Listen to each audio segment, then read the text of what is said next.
Bonjour à tous et à toutes, soyez le bienvenu à ce moment de prière, de partage, ce moment où nous nous rencontrons, nous prenons du temps pour goûter la merveille que c'est la parole de Dieu et pour recevoir aussi cette force qui vient de Dieu pour bien accomplir notre mission au cours de la journée.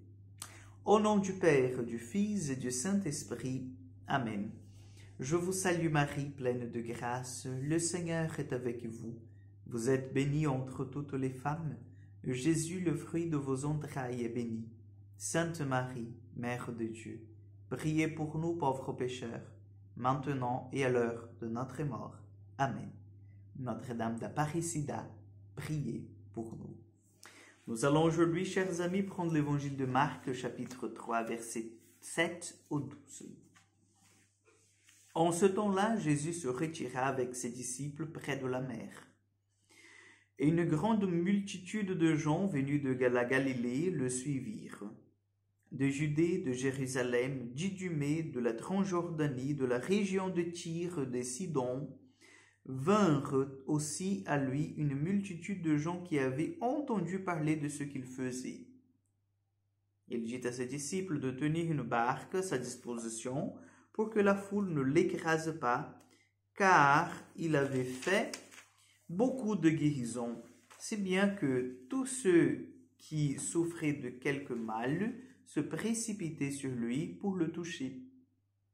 Et lorsque les esprits impurs le voyaient, ils se jetaient à ses pieds et criaient « Toi, tu es le Fils de Dieu », mais il leur défendait vivement de le faire connaître. Acclamons la parole de Dieu. Nous voyons, chers frères et sœurs, par cet évangile, la promesse du Seigneur s'accomplir dans la vie du peuple d'Israël et au cœur de l'humanité. Jésus est venu pour rendre l'homme vraiment libre. C'est la mission de Jésus. C'est pour cela qu'il est là, c'est pour cela qu'il se fait présent au milieu de l'humanité, c'est pour cela qu'il se fait homme. Nous voyons déjà cette prophétie dans le livre d'Isaïe, le chapitre 61, où il est celui qui vient guérir, rendre la vue aux aveugles, qui vient guérir les boiteux, qui vient proclamer un nouveau temps, un temps de la grâce de Dieu. Et par cet évangile, nous voyons que ça se met en place, vous voyez? Et cette manifestation de la présence de Dieu au cœur de l'humanité, elle vient accompagnée par des signes miraculeux, comme les exorcismes, comme les guérisons, voilà, de gens qui étaient handicapés, malades, vous voyez. Donc c'est tout à fait, chers amis, chrétiens cela. Donc il ne faut pas avoir peur, contrairement à des gens qui disent que les guérisons de Jésus, ben, c'était symbolique, que le démon n'existe pas, en fait, que cette guérison, cet exorcisme, c'était plutôt, en fait, le mal en soi, vous voyez, mais le mal comme quelque chose d'extérieur, ou voilà, de pas quelque chose de tangible. Mais non. L'évangile d'aujourd'hui nous montre bien que les démons existaient et qui existent et que le Seigneur les chassait. Mais non, les démons sont là. Les ennemis de Dieu sont là. Et Jésus vient combattre tout cela. Tout ce qui peut éloigner l'homme de la grâce de Dieu. Tout ce qui peut éloigner l'homme de la louange complète, de l'action de grâce complète, de ce mouvement de reconnaissance de la grandeur, de la beauté de son Créateur.